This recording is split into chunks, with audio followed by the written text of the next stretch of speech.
Sampai dengan hari ini kita sudah melakukan pemeriksaan untuk 165.128 spesimen dari kasus sebanyak 119.728 orang.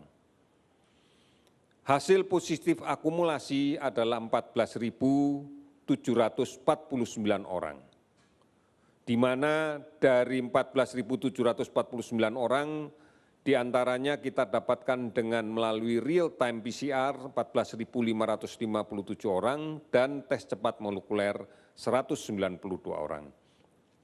Hasil negatif akumulasi adalah 104.979 orang. Ini yang perlu kita pahami bahwa inilah data-data yang kita miliki. Kasus yang kita dapatkan konfirmasi COVID-19 ini adalah naik sebanyak 484 orang, sehingga menjadi 14.749 orang. Kasus sembuh meningkat 182 orang, menjadi 3.063 orang. Kasus meninggal 16 orang, sehingga menjadi 1.007 orang. Sudah 376 kabupaten kota yang terdampak di 34 provinsi.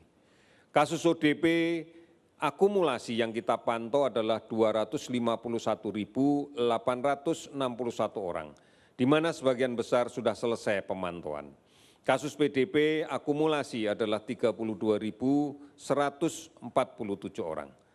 Saudara-saudara, data-data inilah yang kemudian menggambarkan bahwa upaya kerja keras kita bersama, bahu-membahu semuanya untuk mencegah pertambahan kasus ini memberikan gambaran yang cukup membahagiakan. Meskipun kita masih harus bekerja lebih keras lagi. Kita berusaha mengendalikan pertambahan ini semaksimal mungkin. Oleh karena itu, kami berharap bahwa pembatasan sosial berskala besar hendaknya bisa dijadikan pegangan bagi semua anggota masyarakat untuk mengurangi laju pertambahan kasus positif. Sekali lagi, PSBB adalah upaya bersama yang harus kita pedomani untuk mengurangi penambahan kasus positif. Oleh karena itu, saudara-saudara, mari tetap melaksanakan cuci tangan dengan menggunakan sabun dan air yang mengalir.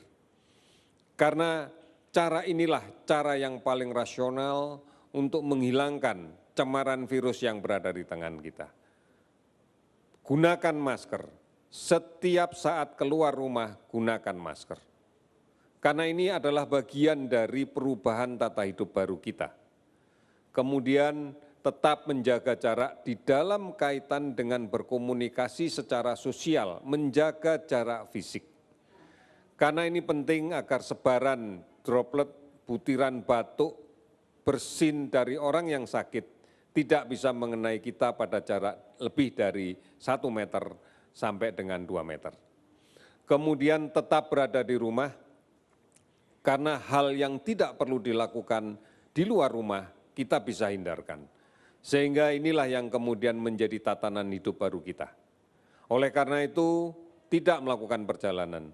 Tidak melakukan perjalanan dan tidak mudik adalah pilihan yang paling benar, adalah pilihan yang paling bijak.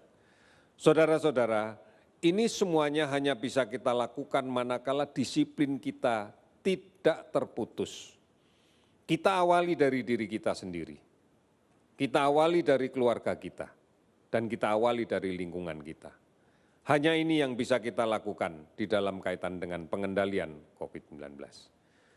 Oleh karena itu, pastikan kita bisa melindungi orang lain. Karena cara ini adalah cara yang paling benar untuk mengendalikannya. Kita pasti bisa, dan Indonesia pun pasti bisa melakukan ini. Sekian, terima kasih dan selamat sore.